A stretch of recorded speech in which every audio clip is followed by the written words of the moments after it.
Shavuos is right around the corner, and what that means food-wise for all of my clients or anybody who is listening tonight.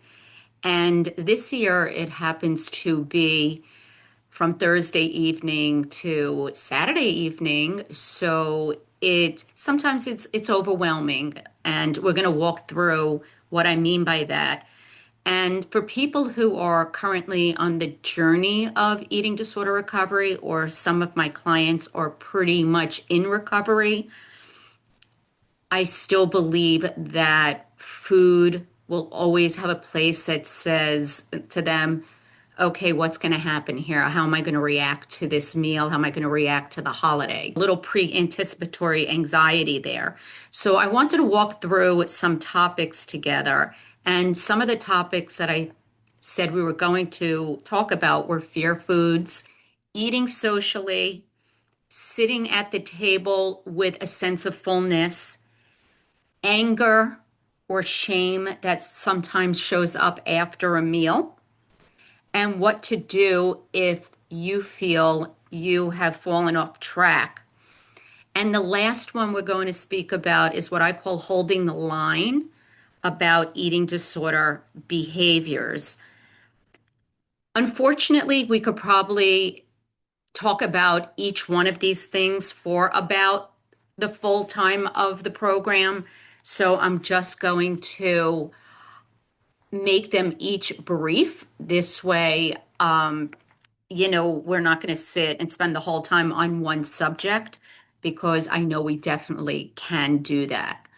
So before we go into it, I do want to say that sometimes when I do these programs, I'll have some of my clients say to me afterwards, there was a point where maybe they felt a little triggered, or a strong emotion came up. Maybe they mean the same thing. Maybe it's sadness, maybe it's anger, confusion. I would like to say, like, try not to push it away. Look at that as information, and maybe jot that down on with your paper and pen, and you can go back to it or bring it up next time that I speak, or whoever is. I know some loved ones are here, not necessarily just clients. And you don't need to share it out loud with me. And if you want to share something, that's fine. The first one that we're going to talk about is fear foods, and why I think fear foods was a topic for me was because that's usually the foundation of a big part of eating disorder work. Okay, so I label fear foods as something that your brain labels, or your loved one's brain labels, as unsafe, forbidden, something that's maybe allowed only on special occasions, or maybe if you earn it. And that earning it could be something different for different people. So think about what foods that we eat on Shavuos. And although some of them look, the proteins, for example, if it is a meat meal, obviously that's not the basis of today's conversation, but we're really talking about the dairy meal. And some of the things that I think about are blintzes and cheesecakes, things made with sour cream. Maybe there's lasagnas and kugels. So sometimes even just hearing about what's coming could be really anxiety producing. And most of these foods are richer and creamier. And I would venture to say that most of my clients spend a lot of time avoiding them. And if they don't avoid them, then there's a lot of emotion, or a lot of information, let's call it, that comes up. So one of the things I wanted to explain about fear foods is how our brain interprets them as dangerous. And what's interesting is that I could ask each one of you who is on here today what that fear food is for you, and everyone could have a different food. And what's one fear food for one may not be a fear food for another. So what tends to happen is our brain is what assigns that food. That food is pretty innocent, to be quite honest. It's not alive, but our brain takes this food message and it assigns it danger. And with that danger comes a feeling of loss of control, shame, maybe I'll gain weight from this.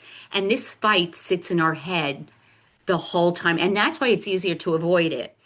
But if you really think about it, it's not even an alive object. So you want to tell me that you don't like your, third relative who comes over, they have a big mouth and they say mean things. I could actually see getting, this is a live person creating havoc. But remember, something, food is not animate. We assign the message to it. It's not alive. So just keep that in your head. Obviously, I understand the nature of a condition. So I do know that it's not as easy as just saying it's not alive, but I think it helps a little bit to tell the food like it really doesn't have any more power than the information that I assign it. One of the things about fear foods, though, is that we tend to avoid them. And we avoid anything that may cause us, well, or we try to avoid anything that creates this level of anxiety for us. But in recovery, we don't want to earn safety from avoiding it. What we want to do is earn safety by approaching them. And I think most of my clients know this. We try to approach it with, a gentle, strategy, and we also try to get support from whoever can support us in the process. Every single time that you're going to eat a fear food, especially over Shavuos, I want you to tell your brain that if you make it through this, no matter what the chaos in your head is, if you can challenge that chaos even the smallest amount, what your brain is doing is updating its wiring so that the wiring, instead of saying, I was afraid and stayed away, the wiring says, I made it through that and I survived and I will be okay. And even one forkful can change the neuroplasty of your brain just by challenging the fact that you were able to say, I can't believe I did it. That was amazing. I survived it. And it's not about eating a whole piece, perhaps. If that's out of your wheelhouse right now, even just one bite, keep your goals small so that you can participate. So I want you to think right now with your paper and pen or in your mind, what would that one food be for you that maybe you could perhaps take one bite of and applaud yourself for it, regardless of what chaos goes on in your head?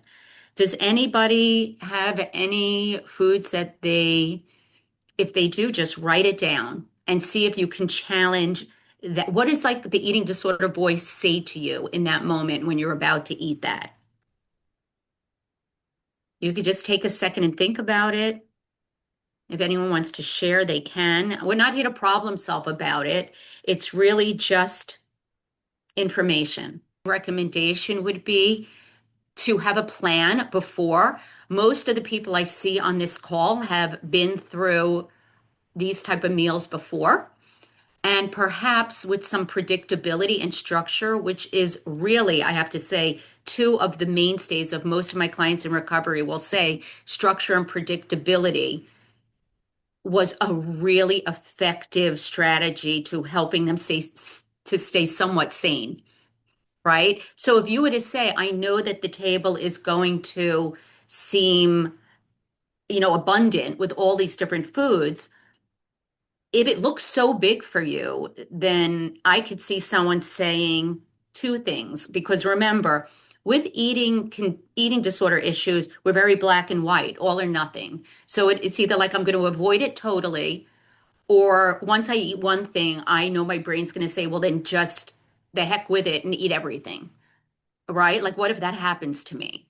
But I think if you have a plan in place where you say to yourself, like, hey, I think I want to try this and this, maybe one or two things. I'm going to take one or two bites, put it on a plate, walk away from the table, and enjoy those two bites. And tell yourself, you know what? You're not going to go back to that table. And we're going to talk a little bit about urge surfing in a little bit later on. Here that fear foods are ordinary foods that carry outside emotional weight of an eating disorder. Shavuos obviously centers on dairy that can feel like a direct confrontation. Avoidance reinforces fear. Gentle exposure with support reduces it over time. You don't have to eat everything and you don't have to avoid it all either. I think I was covering this before we even put this slide up. And try to reframe it that one piece of cheesecake on the holiday is not relapse. It's just enjoying and being part of a meal. So again, if you want to even name it, sometimes even in a program like this, even if you can name it or put it on paper, it's really huge to even be able to write down that food choice because it's already scary enough to eat. But if you can get it on paper, I think that's just a tiny bit of like well done for exposure therapy. And I think before we go on to the next slide to move from fear foods, I just want to like close out the fear food segment by saying um, I'm hoping in time that fear foods aren't your enemy because if they're your enemy, we like to avoid our enemies and then we're sort of we're trapped. But if we confront our enemy in a, and maybe if we have someone who helps support us confronting the enemy, I do think that that's a better way out. What would it look like if I didn't punish myself after having this? And if my brain tries to punish myself after having this, what are some strategies that I could do to acknowledge that that's what my brain's going to do? Okay. So we're leaving the fear food and now we're going to go into what I'm calling navigating social eating. And that is sitting together with the family. So here's the question I wrote that I had for all of you. You could write it on paper or you can answer. Who would you say, or what would you say is the hardest part of a holiday meal? Is it the meal itself, or is it the social aspect of eating the meal? Even if it was your safest foods, would it be the food or the social aspect?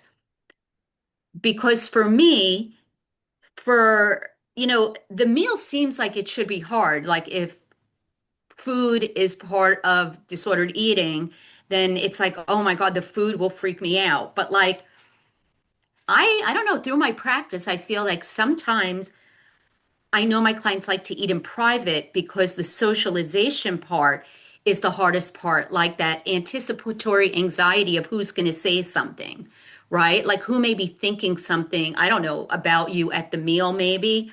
Um, I say it's like performance pressure. That's sort of how I would look at it. Like, how much should I take? How long? Like, do I chew it well? Some people really have fear of chewing in front of other people.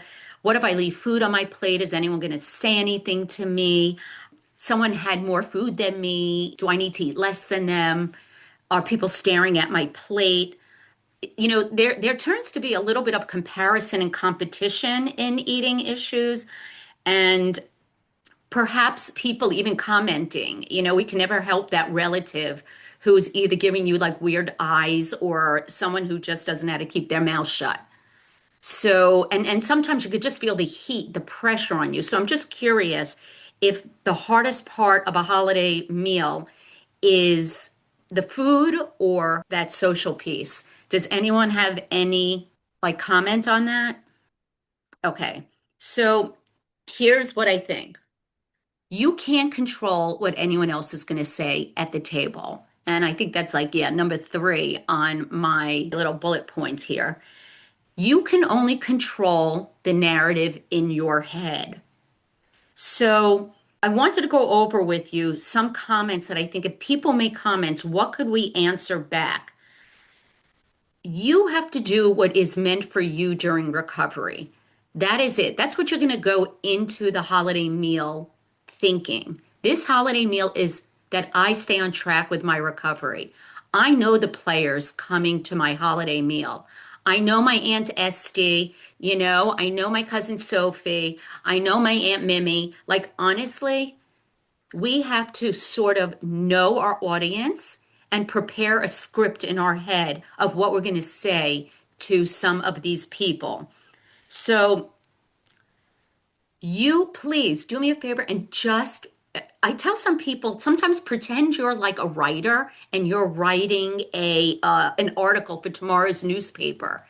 And you're just in your own space and you're looking at this family table and the meal from an outside point of view. You're not engaged on an emotional level with these relatives. You're literally an editor for a paper, writing tomorrow's article about how this family eats their holiday meal. So the other thing you could do is you could sort of plan what you're eating beforehand and know what are some of the things that are going to come up if this is what I'm eating. Sit near a safe person. Make sure you do not sit near like the person who's going to stare at you or say something. Think about what your plate, like I said a second ago, what is that going to look like when I sit down? What is that cliche? Like, fail to plan, plan to fail. So let's see if we could let's just attack some of these statements here. First, write on your paper who at your meals, or think about it right now, take 10 seconds, think about it right now, who at your meals is going to say something to you? Who is going to activate your or trigger you at the meal?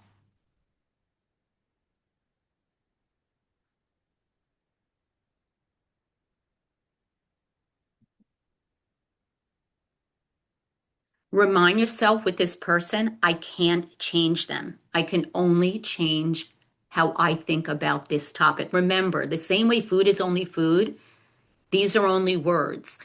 And of course, words hurt. Don't get me wrong, I'm not silly.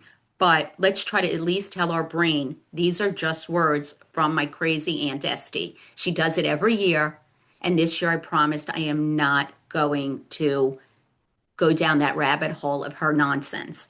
So let's say someone walks in and they make a comment about your body. Does anyone have anything that how they can turn that conversation around? Okay, so you can say, listen, I'd love to catch up about something other than how I look. Let's not talk about how we look. What else is going on in your life? If someone's pushing food you're not going to eat or you're eating, like, they say something like that, your answer is, you know what? Thank you so much, but I eat what I feel is right for me. Finished end of sentence. Don't engage with them. Say to yourself, these words are more about who they are. My plate and how I eat it is about my recovery, and that is what I'm sticking to. If someone says like to you, it's so funny because I went away to a business meeting with a colleague of mine, and a waiter actually said at our dinner table to her, "Are you really ordering all that food for yourself?" And she still just mentioned it to me on the phone the other day, which I thought was hysterical. But here it's basically because it's a holiday, someone wants to say something as silly as that. The answer is, yeah, I am. It's holiday and I enjoy it. Now, of course, our brains are going to run away. None of these things are going to be perfectly said, and it's not going to be that easy. But you have to put that work in because that's the challenge to change your brain. Even if it feels like baloney that minute, you're rewiring the brain just by saying it. And the more you say those things at each Shabbos meal with the crazy relatives, or the more you say things in at a holiday meal, and you say it to yourself, your brain begins to pick up on this new language. Okay. Any questions there? Okay. This is part three of the six that we're going to go through. And this one is feeling full and what we do about it. Now, I know most of my clients, to be quite honest, feeling full is one of the worst feelings. If anything could activate after you see a decent table with a decent amount of food on it, just even looking at it activates that. But now you try to do your best to play the part of eating a regular meal. And in a way, you're proud of yourself. In a way, you sort of feel like, okay, how did that go? But now you're fixating on the fact that you feel full. You're not sure if you ate too much, and this fullness now starts feeling very physically uncomfortable, and that feels very threatening. Then our emotions take a turn. They become feeling unbearable. And no, that's that meaning.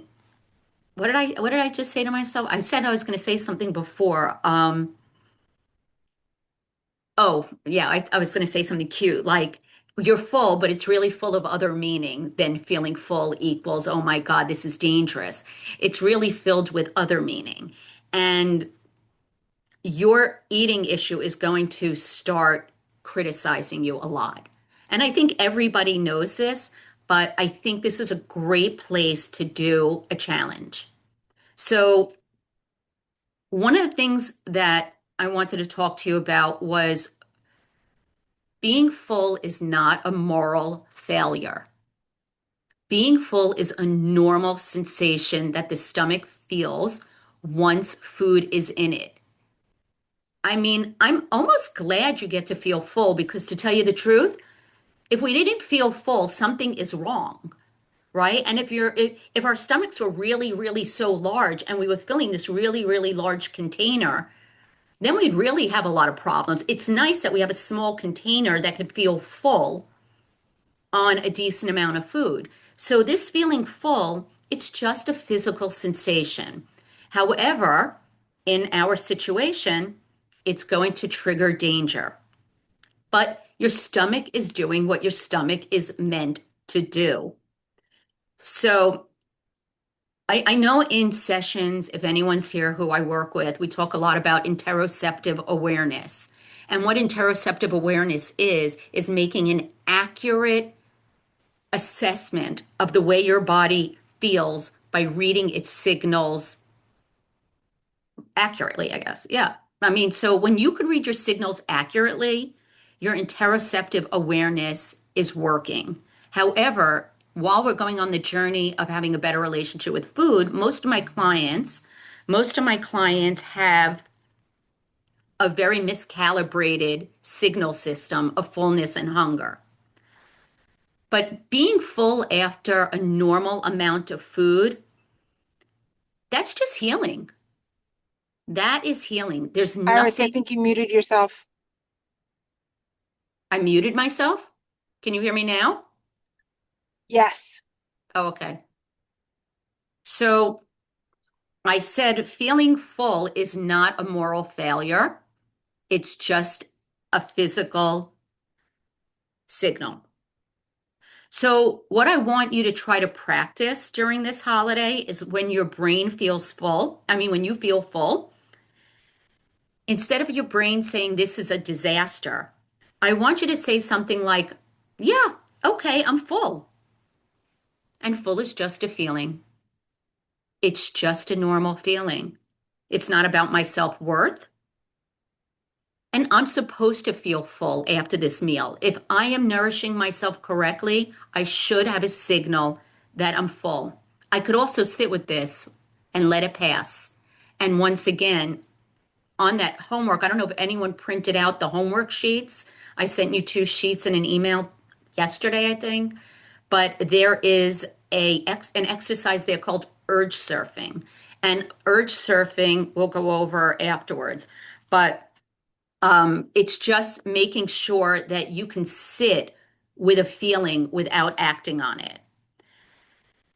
Does anyone here want to share what their critical voice says when they're full? And if not, then just write it on paper. What does your voice say when you feel full? And next to it, write a challenge of a kinder thing that you can say to yourself when you're feeling full. What is something kinder? Again, I think one of the things that we would say, I would always say is, what would you tell a friend if they said to you, oh my goodness, I'm so full? Would you tell them to go do a behavior? Or would you share something kind? And if you share something kind, I guess the message is maybe we can do that for ourselves. I think it's also important to start filling our brains with every time we have an urge, we don't really have to act on it. It does feel bad and it could last for 30, 60 minutes, but we still don't have to act on it. Okay. Segment 4. This is our anger after we eat. So this one gets me because we move to the meal. We're anticipating, we see all this, good food or food that we actually hate. It's like our enemy. We actually decide we're going to put a plan together and we're going to sit with all these feelings and we feel the fullness. We're doing great. And the meal is over. And all of a sudden, we're feeling this really strong emotion. It's either anger or all that critical talk, like you're not safe anymore, you're losing control, you're you're just mad at the whole thing. You can't believe you did it. And this is really part of recovery. What can I tell you? You are going to feel this emotion when you're doing the right thing by nourishing yourself. Of course, your brain may say things like, why did I eat all that? Like, I never feel normal around food. Why does this have to be me? And you could be mad at the person who put out all the food or your sister who brought your favorite cheesecake. But you have to remember, for years, you have been, or the eating issue has been creating this anxiety in your head to associate these foods with danger. And then you ate it anyway. So what, like, let's expect it. Let's expect it. How can you take years of saying cheesecake is bad and then think because we're going to push ourselves to eat it that we're not going to have some critical or angry or shameful thoughts afterwards? If, in fact, if you don't have that, most likely you avoid it. So if you do have it, to me, that's like, okay, let's see if we could work through it because you're obviously staying in recovery. Remember that that anger is because the eating issue is mad at you. It's mad at you. You disobeyed it. It said, I created all those rules in your head for years, and now you're not listening to me. This is the punishment I'm going to give you. So, by knowing that in advance, I think that, you know, forewarned is forearmed. So, let's just say this is how we know we're going to feel, and it's not going to feel good. So, what can we do? First of all, let's name it. You can say, hey, I'm really angry right now. I'm angry at me. I'm angry at this holiday. I'm angry at all the food that has to be here. I'm angry because you have to eat so late. I'm angry. I'm angry that I can't be normal around food. But instead of getting mad, what happens if you got curious? Ask yourself, what is your anger really about? Is it about losing control? Is it about your fears? Because that's truly what you need to look at. You need to look at, I'm angry because I spend my life worrying about gaining weight. I spend my life worrying about somebody making a comment about my food or my mother looking at me funny. My aunt saying something about food. I worry. So my anger is allowed. I'm allowed to be angry. I'm in a really hard journey. The only thing that's not allowed is your behavior. The behavior to get rid of the anger or to act on the anger, that is the only thing we beg you, beg you, beg you to try not to engage in. Once again, you'll see anger on the slide. Another thing about urge surfing. So here's the question for you. When anger shows up when you eat, what does it want you to do? What does your anger want you to do? And what's one thing you can do instead? So you don't have to answer me again, but if you have a paper and pencil or you just want to answer that in your head, fine, do it. Just take a pause and see if you could think about that. When anger shows up after you eat, what does it want you to do? And what is one thing you can do instead?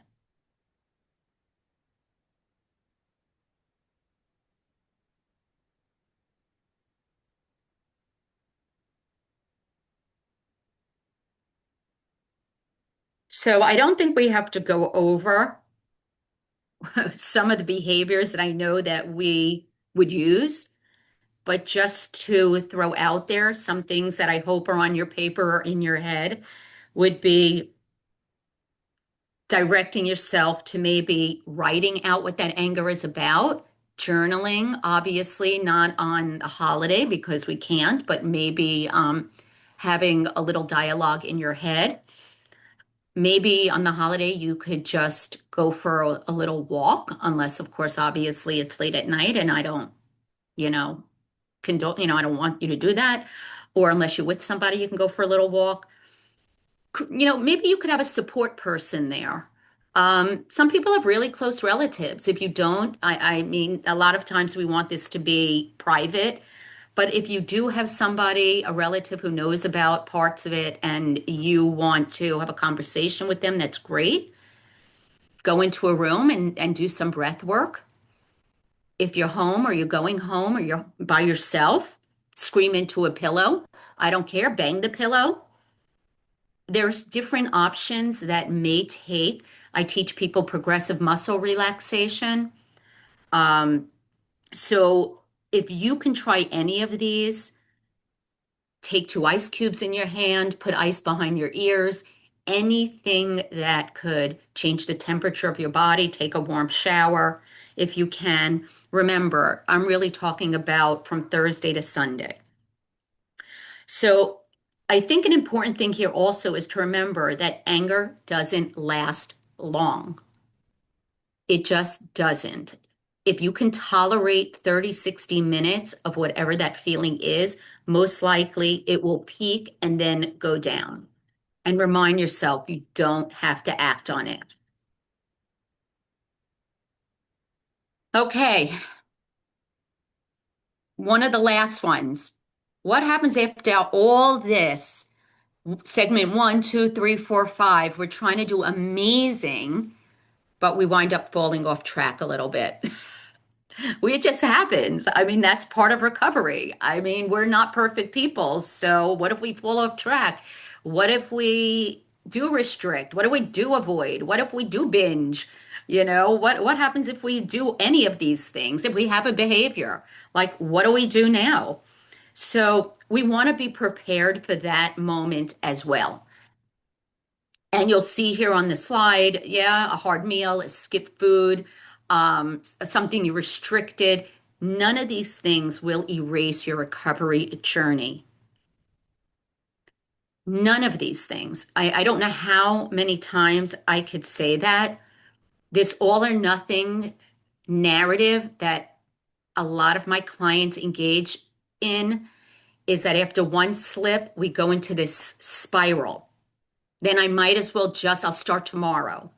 I could purge now, or I already did, or I binged. I am telling you, or I exercise compulsively. The main goal of falling off track is not to let it spiral.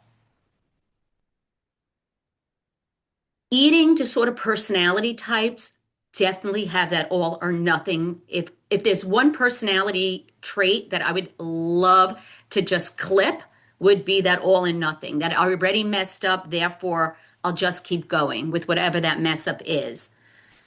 Please, let's see if we could find some self-compassion. Falling off track is not an end to your recovery. Failing to get back on track is the glitch. That's the truth. And it doesn't take like a grand reset. Like we don't need to say like, oh, you know what? She's going to give me a new meal plan after Yontif, and we're going to do this, and I'm just going to binge throughout the rest of Yontif. And when I get that new meal plan, I'm going to start fresh. Okay? To me, it just requires the next move, the next meal, the next snack. If you skip breakfast, your job is to eat your next snack or to eat lunch. That's it. There's no kick the can down the road. If you purge after dinner, we don't skip the next meal. We go right back to the next meal. If you overexercise, we still eat the next meal. We didn't say, oh, well, I did this behavior, so now the next 3 or 4. The next meal is always a new open door. That's it. You open the door and there's recovery again. Never keep the door shut to perpetuate a spiral. Please.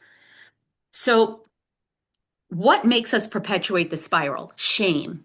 Shame and guilt make us perpetuate the spiral. That lack of value, that we failed ourselves, because another personality trait is that we're high achievers and we're perfectionistic. So we have to really, really soothe that part of us. We don't have to be that person, right? We don't expect it from anyone else. So we have to plan like, okay, if something goes wrong, the door opens, my recovery door opens back up.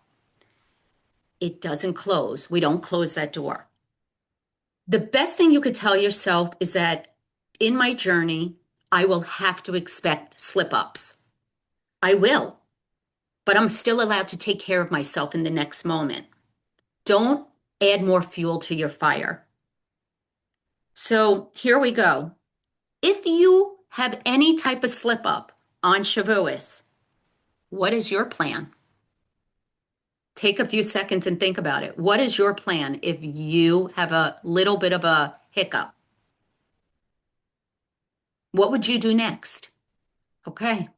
So I can't make those decisions for you. Obviously, during the main part of the holiday and Shabbos, we're not going to be able to call anybody, and write.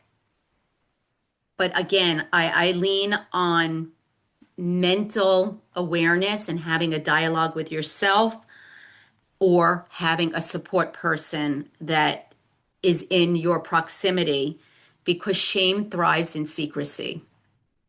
I was never really good in my space of like sharing things, but I still think that you have to be in your head and you have to show yourself like you are your own significant other. So if you don't have that other person, really ask yourself, look at yourself from an outside. Like I'm talking to me, but I'm talking as a friend to me. I'm not letting that critical self talk to me. I'm talking to me as if I'm a friend. And what would my friend say to me right now? And everyone in here knows what their friend would say to them. So connect within yourself if you don't have someone else to connect with over holiday. Last but not least, it's a little repetitive, but it's holding the line on eating disorder behaviors. And one of the things, again, it sounds a little corny, but as holidays go, holidays like us to eat and enjoy. It's just part of the celebratory, it's part of the spirituality of it. If all goes well and we're not even that angry, sometimes we still, let's say you don't skip the next meal, you don't purge, but these little glitches, right? Like these little glitches that happen to us. Surviving the social meal, what happens if something goes wrong a little bit, sitting with the fullness, all of these things that we want to go right. But if it doesn't go 100% right, how do we hold on and hold the line that we don't use behavior? That's it. Like we want it all to go so well. We want to enjoy it. But if we don't, the only thing I can leave you with is not to use a behavior. If you can get through all of this without using a behavior, you have won. I mean, does that resonate with everybody? Like to know the only thing you have to do with the holiday is not use a behavior. It's okay to have every feeling you want. It's okay to feel shame. It's okay to feel guilty. It's okay to feel anxious. If you don't use a behavior, you came out successful. On this slide of holding line on eating disorder behaviors is how do you help yourself prevent compensatory behaviors, right? So I wanted you to write down what are some things you can do to protect yourself from any compensatory behavior. What would that look like? So let's say, for example, somebody has to go for a walk after every meal. Okay. Maybe leave walking shoes at home. Don't bring them to wherever you're going. Okay. If you're traveling, leave those shoes and bring shoes that aren't so comfortable to walk in. Maybe you want to remove your scale for from Thursday to Sunday. Not that you're going to go on the scale over the holiday time, but rush to the scale Sunday morning or Motzi Shabbos. Like, yeah, at the end of the holiday. Like, maybe you want to remove that until Monday. Maybe you have someone you could reach out with early Sunday morning and you could, or Motzi Shabbos, and you could be accountable to them and make that agreement now. So sometimes when you set yourself up for accountability or you remove things that are problematic or could cause you to compensate, I can't tell you if you purge to get rid of a shower or a bathroom or maybe, but do the best you can to set up some strategies to remove some of the risks. Does anybody have any questions? No? Okay. So I'm going to just give some questions here and I'm going to answer them. Somebody says, what if I genuinely don't want cheesecake or one of the fabulous dairy desserts? Is it still restriction if I skip it? So, one of the answers would be to ask yourself if my eating disorder voice was really quiet right now, would I allow myself to have that dessert? I think you can get a good answer from that. If avoiding a food is genuinely about just taste, it won't carry anxiety. It won't carry like a very intense charge in your brain. If it is about avoiding the food, then you'll probably have a different type of feeling running through you. It will probably be more anxious. Question two. My family doesn't know about my eating disorder. How do I get through a meal without them noticing? First of all, and I think everyone knows this about me, you don't need to disclose anything you don't want to. I mean, maybe there's one person around your holiday meal that does know. Um, and again, lean into yourself. You're your own significant other. You do not need another person should one not be there for you. Be around people who make you feel safe. Avoid the people who don't make you feel safe. Plan out what your plate will look like. It's not your first holiday gathering, you know. If you need to leave the table, you leave the table. Go to the bathroom for a few minutes unless that's a trigger for you. And remember, you're not performing for anybody. You're in recovery with yourself. This is not a performance. Whatever you do is just doing the right thing for you. So no one has to know anything that you don't want them to know. I have a question here that says, I already didn't have a good week prior to the holiday. Is it worth even trying to do okay on the holiday? And obviously, everyone knows, of course, I'm going to say yes.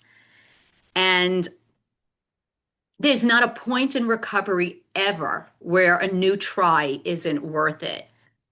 Every time you go to that next meal or next snack, your brain, if it works out well, your brain is rewiring itself in a healthier way. And if it doesn't work out well, you're gaining information to apply to the next step. Think about every good behavior is that you're building a foundation like bricks, right? And a brick could fall down every now and then, but each behavior will build another set of bricks. The more bricks you build, the more you're going to hold out think of it like a fortress. That every brick you build in the right direction is going to be a guard so the eating disorder cannot come and haunt you. And then the last question is, what if I do everything right and I still feel awful? Well, then you did everything right and you still feel awful. That's the bottom line. And remember that recovery doesn't produce good feelings all the time. So the truth is, some of your worst days may be the days that you're doing most of your healing. Some of the days you feel the best, you could be doing none of your healing. So to me, discomfort in this isn't a sign that you're failing. It's a sign that you're recovering and that you stayed the course in recovery. So sometimes try to twist that narrative. So at the end, you've got this. I want everyone here to have a peaceful and meaningful Shavuos. I ask you to please take a peek at some of those handouts that I sent to you because I think they are a great add-on to go into the holiday with. If you didn't get the email, just reach out to me and I will resend them to you. So obviously before the holiday starts, I think they have some really great information in them. Thank you all for coming. Any questions before we part? Okay, everybody, thank you so much. And I'm glad you all came and I hope you got some good information to go into the holiday with. Have a good night. Thank you. Thank you, everyone.